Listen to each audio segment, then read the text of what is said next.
came a long way. That's what the song say. And I can do all things. I can do all things. Yeah, I can do all things. Yeah, yeah. I'm not afraid of the moment. I'm not afraid I can't hold it. I gotta show 'em. Gotta get up in the morning. I gotta do it for Kobe. Lately I'm zoning. Lately I know where I'm going. Taking whatever control is. Show me opponents. Show me opponents. I got a gift and I'm starting to own it.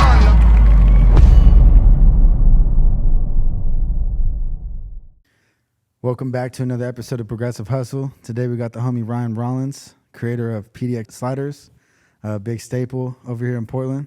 How you doing, bro? Good. Thanks for having me. Yeah, bro. I appreciate you coming on, bro. It's been a lot of back and forth, but it's been cool. Yeah. It worked out finally. Eventually, that's what, the hustle causes is mix-ups. Yeah, it does. How's everything been going for you? It's going good. We're out of COVID, essentially, so now all the projects that have been on hold are about to come to life. So a couple different restaurants, a couple bars. How did COVID affect your business? Honestly, we doubled sales. Right. I can't even keep a straight face when Right. people. We did good, but we were in a position to be able to pivot. We had the right food. We already had delivery apps set up. Yeah. So a lot of people weren't ready for that type of stuff, and rightfully so, because it wasn't their business model, What? Oh, put it more towards your face if you Oh, can. yeah. Sure. Yeah, we'll edit that out. Sorry for the interruption, but finish what you're saying. So we were naturally, 80% of the way there, where a lot of people were starting at zero. So between the delivery apps and the food that we had, and it carries pretty well, a lot of restaurants, Italian, they never did delivery and stuff like that. So for us, it was another revenue source. But then with COVID, it turned into the only revenue source. You guys weren't allowed to open at all during COVID, or how did that work out? No, I think for a long time, I think for at least a year, you couldn't have people in the restaurant. So the whole restaurant was closed, essentially. You could only have call in, pick up, to go, carry out, curbside. You couldn't have people in the restaurants. Right. And that's why all the bars were closed. That's why there were no bars to go to, because you couldn't have people indoors, because that was that was part of the COVID thing, was it spreads, indoors. And Yeah. Yeah, it was kind of weird. That's crazy. You guys doubled sales, dude. That's pretty fucking dope. Yeah, we didn't know what we were doing. We were just trying to stay alive.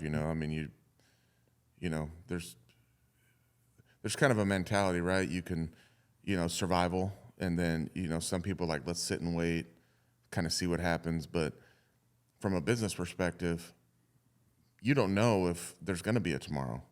So you just got to sell today, sell today, sell today, sell today. And, some people closed and they lost everything. There's a lot of countless. I mean, there's,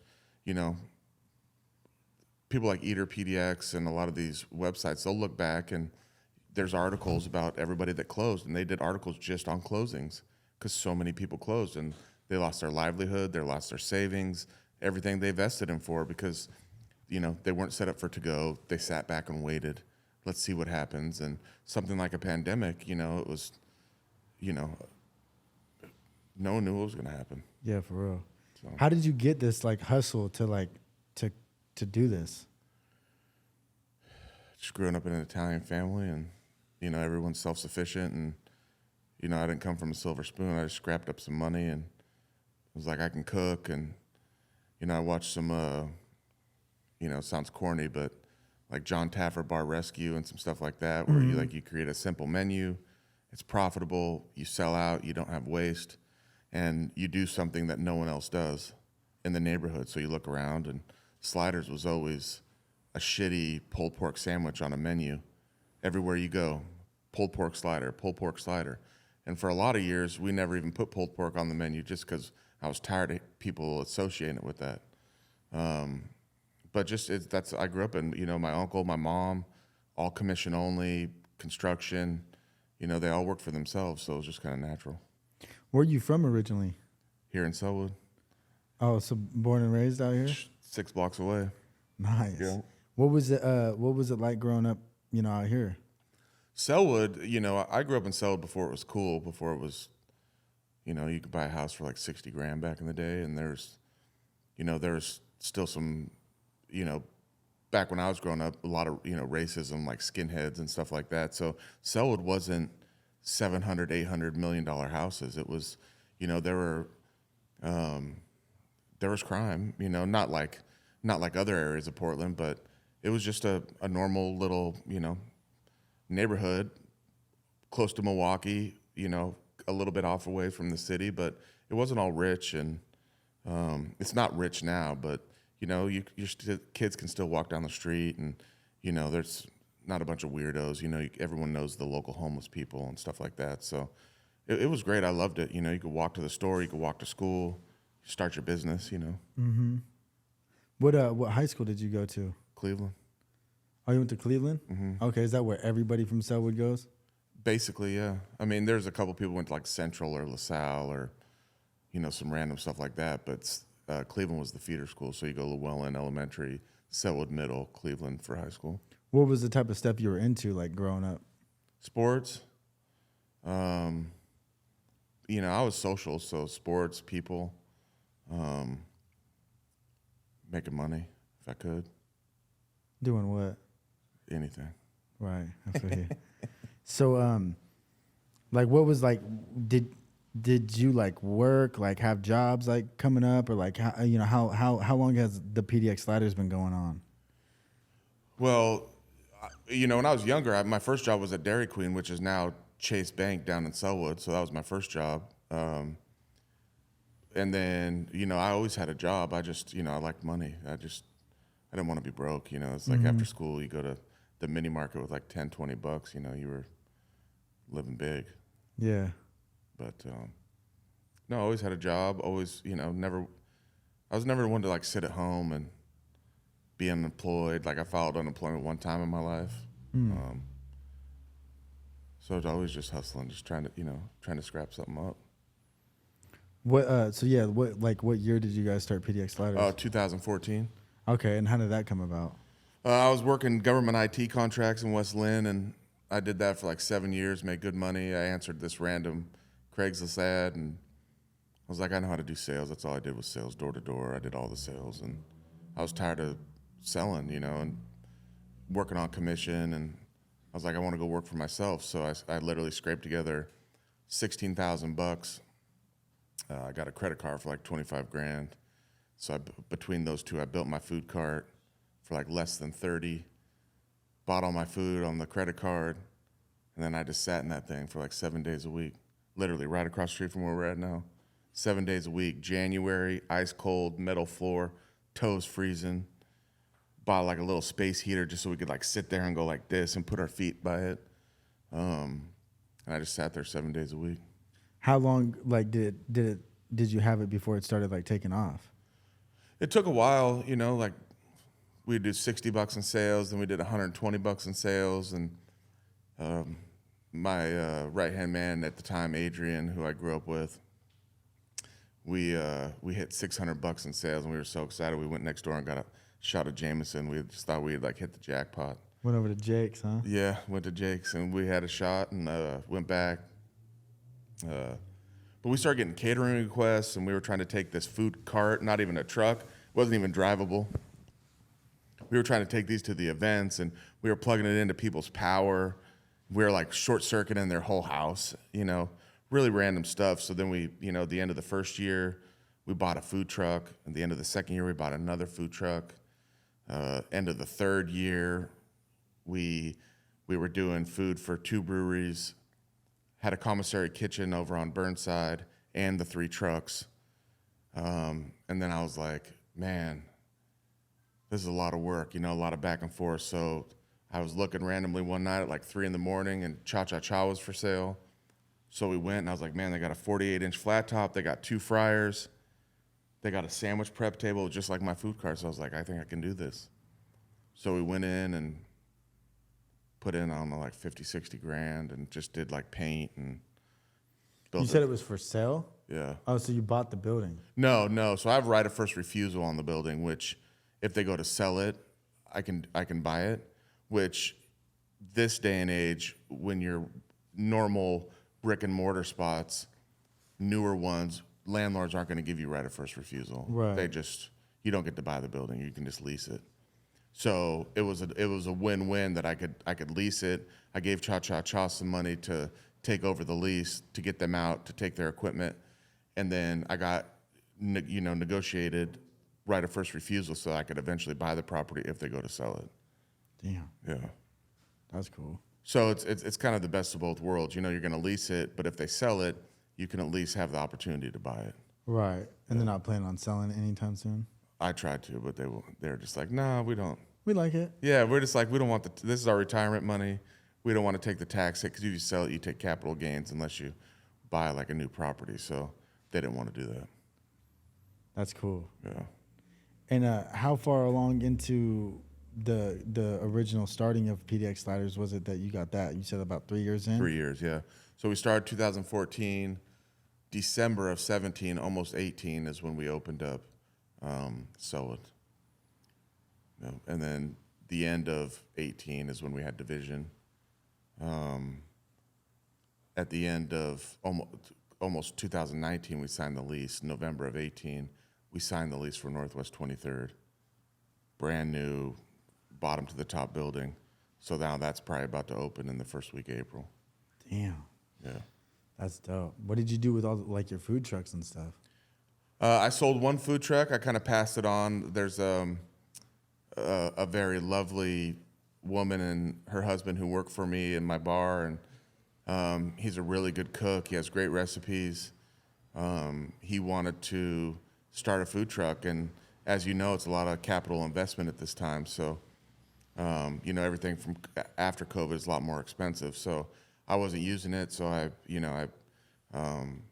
did him a solid and sold him my food truck and worked out a good deal with him, just to kind of pay it forward. I don't need it; he can use it, and it's actually, funny enough, parked right across the street.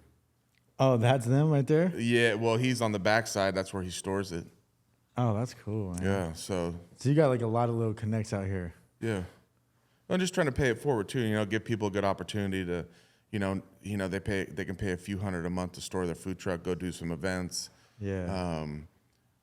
And that's what it takes to get going. Because if you're paying $1,000, $1,500 a month for to be in a food pod. See, a lot of people want to be in food pods as a food truck, and I wasn't really a fan of that, because then you're stuck for one, and then you're an option. Like, you're an option. If I go there and I want to buy your food, it's an option. So I wanted to be a destination, not an option. So we sat there and we just sat, and then we did quality and customer service. And that's what we used to draw people to our location, was good food, good service, a product that no one else had. And then so we just sat there, and that's what it became, as a destination. Wow. Yeah. So you guys open up division. How is like business going at all these places? Is it just booming instantly? No, division was slow, because when you take over another person's location, you have to kind of shed what the neighborhood, there's purchasing habits with people. So if you drive by this corner 10 million times and it's one restaurant, and then you drive by again and it's another restaurant, it's going to take you 6 months of driving by to really be like, dang, that's a sushi spot now, and maybe I'm going to try them, and so then you stop and try them. So it takes a while for people to catch on to things. So we went to division. Used to be the old Sunshine Tavern. Jen Lewis, she had a great program. She sold it to her bar manager, and then she just was like, it didn't work for her. So she was like, I can't do this. I got to sell. I went in there, same situation. I can use that. I can use that. I can use that. Little decor, put in some money, change things. And that's what we did. And we opened up. And it took, the first 2 years, it slowly built. And we had to, again, you have to stay there and stay open and be consistent. Because again, 6 months you drive by the sushi spot, and the time you want to stop, if they're not open, when the hours say they are, you're just gonna be like, man, I'm not coming back. So we just stayed open, and it finally increased, and then COVID hit, and division just skyrocketed. Yeah, I think I remember going to division when you guys first opened, but I didn't know that you guys had just opened. I used to live up there off of Burnside, and I love PDX. My wife loves them. That's like her fucking go-to spot, bro. The Telecom and shit like that, bro. Shit.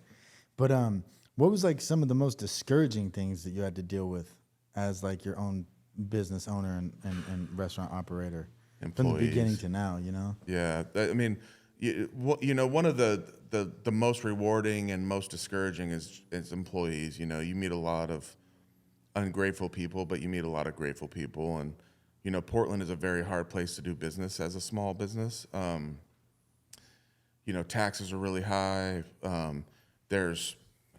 I couldn't tell you, there's, 9 different taxes. They charge us, homeless and business tax, and then you pay tax on your equipment that you actually have, and you pay a bevy of all these taxes, and, blessed to be able to be in a position to pay them, right? But between employees and taxes, there's just, there's not necessarily one thing. There's just a lot of things that make it difficult, and you have to be strong, and you have to overcome, and you have to be diligent to be able to, know that these are coming, these taxes are coming. Be patient, because you got people that are working for you that you pay, $20-$30 an hour, and then they're still coming to you looking like, well, what else you got for me, And we buy lunches weekly for our people, and a lot of other things, a lot of, that we all talked about earlier that we do for our employees that go outside the box that you can't, when you're hiring someone, be like, I'm going to take care of you. I'm going to hook you up. You're ever in a spot of need or some trouble, I'm going to take care of you. A lot of things you can't really offer, but we do that. And then at the end of the day, that they turn their back on you or tell you need to do more. And so it's a challenge. But the positive to that, which I try and at least look at, is you get to learn a lot about people and a lot about life and a lot of what other people are going through. And in the end, it just makes you feel blessed to be where you're at, have the mindset that you do, and be able to provide for the other people that, appreciate it. What was the worst employee you've ever had? Shit. Oh, man. I don't even know. Like, I have so many horror stories. Like, so we got to go down the list, bro. We got time to kill. I have so many horror stories. And I'm hesitant to tell these stories because these motherfuckers. You need to tell them. You need to let these other people know. These motherfuckers are gonna know who they are when I start telling the stories. Who gives a shit? But you gotta. Yeah, look, bro. We're trying to build people to want to do these types of things, bro. So they got to know what the fuck they're in for, because people are like, I'm going to start a fucking food cart and it's going to be all great. No, it's like more than likely nobody's going to come to your fucking shit. I ain't gonna put no one on blast like that. But man, I've dealt with some shit, bro. Like we've had people. Mental health is a huge thing these days, and a lot of people have mental health shit. We all in here got mental health shit, right? I mean, and so it's hard to like. You're not just a boss these days in Portland. You're a boss, a friend, a counselor, a therapist. You're a motherfucking bank. You're a lawyer. You're everything. Like you just don't. You're not just wearing one hat. And if you want to be in Portland, and you want to be involved, and you want to have hands on your business, people are going to be coming to you because that. And you got to set yourself to know that, like, man, I'm going to walk in. And I'm going to see 20 employees, and at least 3 of them are going to want to be like, hey, man, you got a minute? Hey, man, you got a minute? Hey, man, you got a minute? And I'm just like, God damn, bro. Like, but I do. It's like I sit there, I open my door, I have, 20, 30 minutes with each one. And I care about them, though. But there's not a person in my business that I don't know where they're at, who they are, what's going on in their life. And I take pride in that. And as we grow, it's getting harder to do that. And when you have a lot of turnover, it gets especially harder. But, some of the worst employees, man, like I don't even, like you loan people money, and then they're like, man, they're just like, nah, you offer health insurance, but it's just not worth it. Like I thought I was doing something by offering health insurance, which we do for our employees, and a certain, percentage of people take advantage of it. But a lot of these motherfuckers are like, nah, I'm good. Like, They don't drive to work. They don't want health insurance. Stuff back in the day where everyone would be like, damn. The health insurance in the restaurant industry was 10 years ago. Mm-hmm. You don't get health insurance in the restaurant industry. You just don't. But so now it's progressive and, and happy to do so, happy to provide these things. But, to offer these type of things and then to have the employees, essentially shit on you and be like, nah, you know, the hard work, it's just not worth it. I don't care what you're offering. But, you know, we've had employees that we've let sleep at the restaurant. You know, people that were homeless, we'd let them sleep at the restaurant. They eat for free. Obviously, we don't charge our employees for food. And then at the end of the day, for them to tell you, like, nah, fuck you guys, man, I'm going to call in. They just no call, no show. So shit like that, man. You just bend over backwards, and then they, on a Friday at noon, they're like, they ghost you, you know? So we've had that a lot of times. You know, they steal from you, you know, catching them on camera, drinking, you know, pouring their old white wine at 6 a.m. And you're like, fam, like, you're drinking white wine at 6 a.m, bro. Like, what? Are you okay? You know, like, you know, so we've had people like that. And we've let people go to rehab. We still pay for their insurance while they're going to rehab. And then they come back, tell you that you need to do more, you know? Just a lot of ungrateful, disrespectful stuff. But where do you think people get the audacity to, like, think that, like, you know what I mean? It's 2022, bro. They're entitled. They deserve to get free food every day. They deserve to make $30 an hour, and, you know, guarantee. You know, the only thing fucking Portland did when they start doing that mandatory minimum wage shit is they just created lazy fucking people. Because what everyone did is now don't get me wrong, it's not everybody. You have your subset of people that work hard. They're like, shit, now I'm going to work the same amount of hours and more, and I'm going to make, you know, 30% more. The majority of motherfuckers are like, oh shit, it's July, I got a pay raise coming. So every July, the minimum wage goes up. And so then they're like, well, I don't need 40 hours, I just need like 35. We literally had this one fucking guy that came and was like, oh man, yeah, I said I wanted 40 hours, but we were giving him 42 hours. He's like, that's just a little too much. I'm like, 42? I'm like, what the fuck is wrong with you, bro? Like, 2 fucking hours. That's the type of shit people you give them full time and a little extra, and then they come bitching about it. Yeah, usually fucking back in the day, people were begging for overtime. Correct, because see, I would rather, for my employees, I would rather pay my people overtime than hire an extra body. Right. You know, keep everybody at 36, 37 hours. You know, like, I don't subscribe to that type of shit. I would rather make sure my people are paid so they don't have to work 2 jobs. So they can come, they can work 50 hours. We've had several people that used to work 2 jobs. Like, I'm 7 to 4 here, I'm 5 to 10 here. So I'm like, come work for me, work 50, 55 hours, and you can make the same fucking money that you did working 2 jobs, and you can have 2 days off in a row and spend it with your family. So after 6 months, we have a lot of people that are like, cool, I'm going to ride just with you, and they appreciate that. But then you get these people that 30, 35, 38 hours, that's just a little too much, you know? And I'm just like, all right, man, I guess you're allergic to money. People are allergic to money these days, bro. It's Yeah. like, it's at a whole all-time high, bro. Like, people, like, literally don't want money. Yeah. Or if they, I got to get paid, just like you said, got to get paid this much. And I'm just like flabbergasted, because it's just like, bro, what are you doing? You're not even doing nothing special. We didn't come from that. No one in this room came from that. I got 30 hours, I'm good. No, like, I want more money. Cool, I got 50 hours, how can I get more? I got 55, cool, how can I get paid more? How can I move up? Like, that's keep the momentum. But a lot of, they're comfortable. They're like, 38 hours, that'll give me this much to pay my rent. I can buy cigarettes, I can go buy booze, a couple Jello shots, I'm good. You know, for real. That's what the fuck they do. That's how these and they got yeah. For real, man, that's what the fuck they do. 100%, bro. Just slurping Jello shots every day. Bro, like, come on, man. Drinking the worst fucking booze, smoking nasty cigarettes, living with like 16 people, and they're like, nah, I don't want more hours. Like, I'm cool at 38. You're like, what the fuck is wrong with you? You know, like, that's the mentality, though. And how it happened, I don't fucking know. People are soft. They don't got the hustle. They don't have the motivation, you know? And like, that's why, you know, we were talking about, you know, some of my key people that I brought with me. It's because they got hustle, you know, and I can trust them. No, bro, like I mainly go to the one in Sellwood, bro, and you got a couple of people there, like the short dude that we were talking about with the buzz head. Yeah, Nate. Bro. Solid. Like, literally make sure that, like, Yep.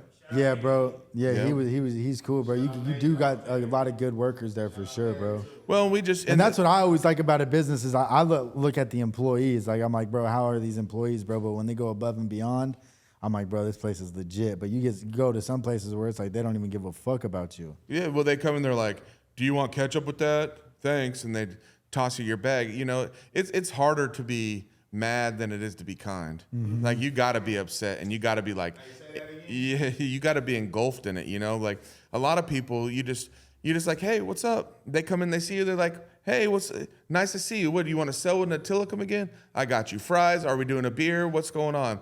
And people appreciate that because, you know, one thing I realized is, you know, I work hard to make my money. So do you. Everyone in this room, you know, whether you're, you know, shoveling elephant shit, whether you're cooking burgers, whether you're, you know, driving a long haul truck or something, everybody works their ass off to make their fucking money. And everybody, whether we think they're working their ass off or not, everyone thinks they work their ass off, whether they sit at a computer or not. So when you have your $100, $200, or your Friday dinner, or your 4-time-a-week dinner, or whatever, when you go out, you want to spend your money with people that fucking appreciate you, and that when you show up, give you love. And when you go out to somewhere and you're like, damn, she just tossed my bag on the fucking counter, you're like, I'll take my money elsewhere. Because you want to be treated with respect. And that type of treatment doesn't cost us nothing. They're already fucking there. And it's why we don't have servers. Because one server, you get quality food and you get shitty service, 3 stars. You get quality service and shitty food, 3 stars. You know, it takes good service and good food, 5 stars. And that's what people want. They want to be respected. And when their burger comes out, they want that shit juicy as fuck. And if you hit those 2 marks, you got 95%. The rest is history. It ain't as simple. It's not a fucking rocket science thing. But a lot of people in Portland, they send their shitty servers out there because they need someone, or they have a shitty fucking attitude. And not only does that fuck their tips up, but then it fucks the restaurant up because you've been shoveling elephant shit at the circus all day, and you got $100, and you're gonna take your lady out, and then you go there and you get dogged on, and you're never coming back. So why the fuck would people want to come back to us, you know? Right. Because when you show up, they fucking respect you. And they take care of you, you know? Yeah. And they remember who the fuck you are. That's how it should be. So when it comes to customers and stuff, what is like what is like the worst customer that you've had Bro, people don't read. Really? People do not read. I know, I'm one of those people. For real, but at least you can admit it though. I'm always like, oh, what's on that? They're like, this, and this. I'm like, no shit. Yeah, you're like, what? Yeah, you're like, what's brioche? Yeah. That bitch, that's a bun, son. Yeah, correct. What's aioli? Fucking mayonnaise, man. Like what? But you know, we had people walk in, especially when we first started. They were looking at the fucking menu and like, yeah, I want a burrito. I want a nacho with no pico. And me and my boy Adrian, who were working, we were just sitting there. We were pretending to ring his ass up. We're like, yeah, cool. Is that it? And he's like, yeah. And I'm like, cool. All right. You're at PDX Sliders. You're looking at the fucfucking menu. We do burgers. Oh, you don't have nachos? Damn, dog. Like, no, we don't have fucking nachos, dog. And we don't got pico, dude. What the fuck? This one guy, this customer, to this day, he's always in our heart. He always comes in. Family dude, local. He was sitting behind, busting. Like, every time he comes in, he's like, can I get a nacho no pico? And he's like, nah, I'm just playing. He sat there and listened to it, and people just look at the shit. And people are largely just uneducated in general, you know. But I get it, you know. Aioli's weird, and brioche buns are weird. You know, you can buy them fucking anywhere now, but they don't know what the fuck it is, you know. So every customer, and they sit there, and they're just like, what is this, and what is this? It's like, it's a burger. A strawberry jam? Yep, it's strawberry jam. And I ain't even gonna fucking front, it's Smuckers too. We're putting Smuckers on that shit. Because how you gonna beat them? You know? Everywhere else is like it's homemade and shit like that. It ain't homemade. Make fried chicken all you want. Your shit is not tasting like KFC, fam. They done cornered the shit. Like there's some people you can't beat. Smuckers you can't fuck with. You can't fuck with Smuckers. No. And if you're trying to go big and you're gonna be a national brand, you can't be going to Huckleberry Inn and getting their strawberry preserves. You know, like that works on a small scale. And we tried that for a little while, but Anyway, so customer wise, man, we see it all, and nothing surprises us. People come up and they order shit and they're like, what do you recommend? I'm like, the Sellwood, the Tillicum. So we take their food out to them and they're like, this isn't what I ordered. I was like, I know what you ordered because you asked me. I brought you the Sellwood and the Tillicum. So, just a lot of ignorance, but it's just people. So, you deal with it with employees, you deal with it with the public. People have to be, they need to be walked down. They need guidance. So are you personally working there? No. No, you don't personally work at the PDX Sliders anymore? No. Because I remember I seen Thankfully. you there a couple of times where you'd actually be like cooking and shit like that. But Sometimes I'll still get on the line. I'll Right. bang with the guys. I can bang, and these guys who I got, they're like, boss? They'd be looking at me weird, and I get in the kitchen. I'm like, listen, motherfucker, I'm going to fuck up about the first 10 things, and then I'm going to come in here, and I'm going to be working as quick as all you guys. Right. So, that's just how I am, though. Like, I'm not going to let my crew go down, and I'm not going to let my product go out bad, and I'm not going to, just because they work for me, I'm going to let one or two guys take a heated lunch on a Friday or a Saturday. I'm going to get in there, I'll bang with them, and they know that. Mm-hmm. And that's how you earn their respect. You show them that you can bang, and that's what we do. It's like I get in there, and it's like, they're like, hey, we got it. I'm like, listen, no.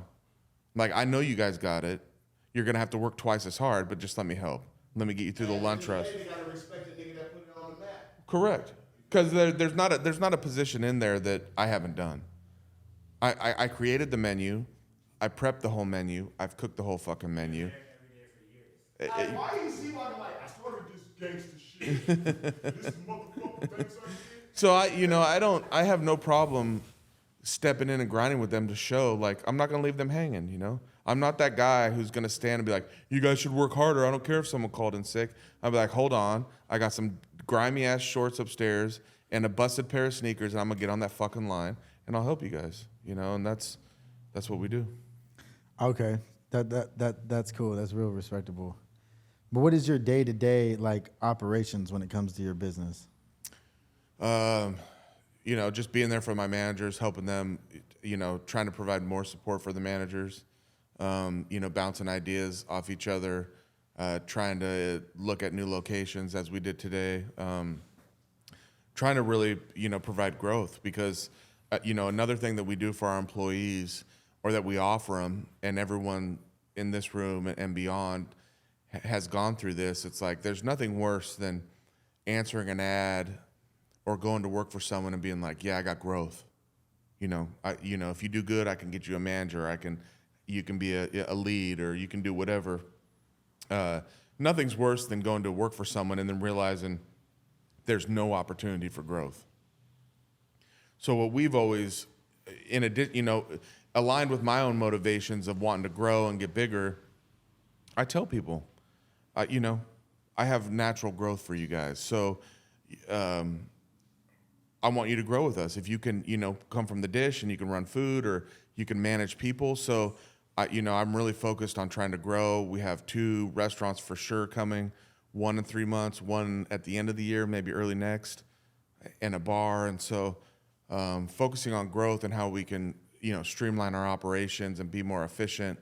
And efficiency just provides us the ability to offer people more money and more opportunity. And that's kind of what I focus on at the moment. If you could give any advice to somebody that, say, wants to start a food truck or say wants to get into the food business, what advice would you give them? See, this is the tough part. Cause see, the shit I tell people they don't want to listen to. They don't. Be honest. You have to. A lot of people that open up food carts are, it's a double-edged sword. They open up a food cart and they got a family. So who's, your kid gets sick, who's going to pick them up, You got to close the food cart. I grew up in a little bit of, I had a little bit more of a fortunate opportunity where I had a spouse at home who was able to provide and help facilitate the dream, but a lot of people don't have that. What I would tell people is that you open up and you do the same thing. You provide good food and good customer service, and you don't fucking close. You don't close early. You don't, it's 95 degrees outside. We're going to close early. I never did any of that shit. We'd sit in there. It'd be 120 degrees in that food cart. We would drink a case of water. We wouldn't pee. And you know that sounds a little aggressive, but it's honestly what it takes. Because again, you drive by the sushi restaurant for 6 months, the time you decide to do it, and they close early because of X, Y, or Z, you're not coming back. Straight up, you're not coming back. And if you do come back, and then the food's 70%, you're like, nah. So you've already been disappointed, and then you're going to be disappointed again. So you only have so many opportunities to grab customers and retain them. Right. So what I would tell people is you got to open up, you got to have a good menu, and you got to provide good customer service, and you got to stay the fuck open. And no matter what, whether you got a stomach ache or it's 7 degrees outside or 70, you got to stay open because people want to buy your product. I like that. Stay open, people. That's it. Yeah, man. Cause shit, I try to get into my fucking food business and shit. Well, me and my partner George, we own Smackdown, and George is open all the time. So I gotta appreciate that. But we started off in a different situation, and then unfortunately, when George went through his situation, man, fuck, we were never open, and I just couldn't wrap my head around why we weren't ever open. Yeah. You know. Well, and you guys, unfortunately, probably lost a lot of customers. You know. Oh yeah, but tons, bro. But I mean, that's neither here or there. We learned our Correct. lessons, bro. But yeah, that's my whole thing. Is like, if you guys are gonna do it, bro, be open. You know what I mean? Don't look like a fucking idiot. Yeah. Everybody is subjective to life, you know. Everyone's susceptible to life. You know, stomach ache, sick, kid out of school. There's, you know, it's like if you don't open a business, there's 10,000 reasons to be upset every day, but there's 10,001 to be happy, to be open, to be thankful, and as a consumer, they see that stuff, and they can sympathize with you that you had to pick your kid up from school or you had to do whatever, but at the back of their mind, as a purchaser, they're gonna be like, he's probably not gonna be open. So when you're making Friday or Saturday night plans, are they gonna plan on El Gaucho because they know they're open 24/7? Or are they gonna plan on the small little restaurant that, you know, if they're, you know, a mosquito in the breeze that you're gonna close? You know, like they don't. Who are you gonna go to? You're gonna go to El Gaucho because you can count on them. So every food, even if you're a food cart, you know, a lady, these people who own Blue Kangaroo, and I'll shoot them out. They're a small little coffee business up on 13th, a few blocks away. They came to the food cart, and because everybody in this pod across the street always closed, and they had random hours, and she's like, "Listen, we love you guys, and we'll always come here. The problem is everybody always closed and had random hours and blah blah blah blah blah." And she goes, "If that's going to be you guys," she goes, "we'll just never come back," and it just stuck with me. Because that's how, you know, people, they love you, they want to support you, but they can't count on you. It's like your ex-girlfriend. For real.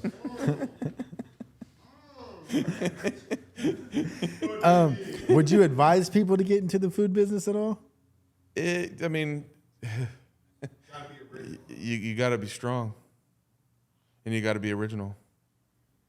So was like the most discouraging thing you had to deal with, you said, was basically like the taxes. There wasn't anything else that came up? No, there's employees that, you know, again, you got to be a counselor. You got to put you got to put everyone else first. Right. You know, you got to come out of pocket, and you got to be, you know, above board.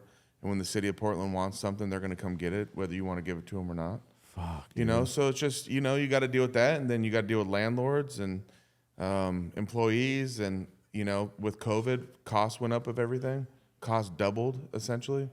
And how? So did you adjust your prices accordingly? Or, yeah, we or raised prices, and then more? we added a service fee to the menu because I deal, you know, if you have a pizza and it's $25 and you had $2 and it comes $27, people don't notice that. But if I have a slider and I go from $6 to $7, people are going to notice that. So I implemented a service fee, and I was just like, listen, we're charging 10%. We don't charge it on alcohol, just on food. And it's retained by sliders just to offset our costs. Because you can only increase prices so much. Again, we're dealing with small burgers, and because people can't read, and they think because it's not, you know, a quarter-pound burger on a big-ass bun with half the garden in there, they think, oh, my God, I got such a value. Well, no, you're just eating bread and vegetables. They just sold you a little meat patty.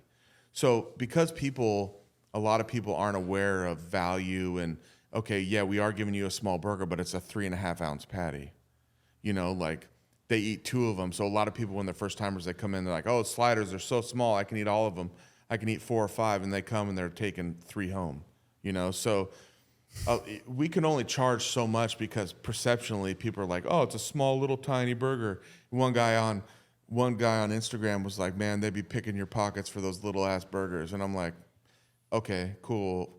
Well, you paid $15 for 2 burgers and a fries, but you'll go pay $18 because they put it on a bigger bun with, a big piece of iceberg lettuce, and all of a sudden you think you got value, So you can't educate people, but we tried to raise our prices as much as we can, meanwhile keeping it realistic, knowing that people for $7, $8, $9 can go get, a bigger burger when really it's not bigger. It's a lot of filler, Mm-hmm. So we had to supplement the cost and put a service fee in there, but service fees are things a lot of people are going to see moving forward. So Yeah, see, that's how they get you people. If you want a good burger, go to PDX Sliders. Don't be going to this place where they got fillers and stuff in their food. Yeah. You Well, know? if you want a bun and lettuce, then just go to the store and buy it. Mm-hmm. That's a lot of what people are giving you. Big tomato, a tomato that doesn't taste like shit because it's winter and tomatoes don't taste like shit, But just people, and you just can't educate people in the time that they come to the counter and buy it and then leave. You can't have that educational conversation with them. So with all the money that you've made off of riding off other people's backs, no, I'm kidding. Yeah. Just taking advantage of everybody apparently. What do you like to do in like your free time and stuff like that? I have a daughter who's 13, so I like to spend time with her when I can, when I have her, and hang with good people.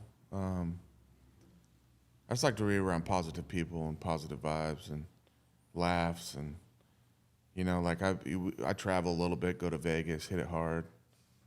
I got to limit that shit because it's expensive as fuck. I don't know, I just like to be around good people, man. That's it. Yeah, that's good. Family, man. friends. Likewise, yeah. Good people, man. Man, yeah, I feel you. So what is the goal from here with PDX Sliders? Just keep going. Push it till I can't do it myself anymore, and then franchise. Okay. Are you guys expanding? Like you said that you're opening up a couple locations in Portland. Are you planning on expanding anywhere else? Yeah, in the near Arizona, future? Texas, and then we'll see where it takes us from there. That was, originally before I ever knew I'd become a restaurant, you always have dreams of, man, I'm going to start this and get big, and really you don't know shit. You don't know if anyone's going to like your food or nothing. Right. I was like, we'll do PDX sliders, and we go to Vegas, it'll be LAS sliders and the airport codes, or we'll go to LAX sliders, and so you could brand it, to each different state, because a lot of people don't like Portland shit, but so we have that ability, and that was kind of from the food cart phase why we called it PDX. Now from a branding phase, it's not like Dave's Hot Chicken, and that's a better way to brand stuff because then you go nationally and everyone knows you, but PDX kind of pigeonholed us to Portland. Right. But also we could go LA, same menu, same everything, and then all of a sudden LAX has the sliders, and it's home for everybody else. It has nothing to do with Portland. Wow. So we're going to start with, Northwest 23rd, 174th between Powell and Foster, maybe Lake Oswego we just checked out today. That'll give us a stranglehold on, Oregon as a whole. Then we're going to start looking outside of that. And then, so when it comes to you're it's just you, no partners, no investors, no nothing. I don't want to listen to no one's opinion. That's cool, bro. So just like all from the ground up, from fucking being right across the street. No, I started with 2 partners, and I think because I'm not gonna throw shade on anything or anyone, but I started with 2 partners, and without them I wouldn't be here. 100%. But I also learned quickly that it's not good to do business with people. So I bought them out, and we parted relatively amicably, and it was fine. But I don't want to. I'm not gonna lie and be like I did this shit and I started with all my own. Like it took, my spouse at the time to hold the house down. And take care of my kid while I did this shit 7 days a week. And I missed 4 or 5 years of my daughter's life, like I missed birthdays, soccer, slept on the couch for a grip. So I'm not going to lie for 1 minute that I just, presto, did all this shit on my own like a hero. It took her and the ability to be able to support me to be able to get to where I'm at right now. So I always have thanks for that. Yeah, big shout out to them, bro. Yeah. That's cool, man. Yeah. Well, yeah, man. I mean, if that's bro. That's a good story, bro. I appreciate your time, bro. Big time. Thank you very much. Thank you guys for having me, man. It's Again, you know, we talked about it, but I'm glad to be here. I appreciate you guys. Yes, thank you very much, bro. Yep, thank you, man.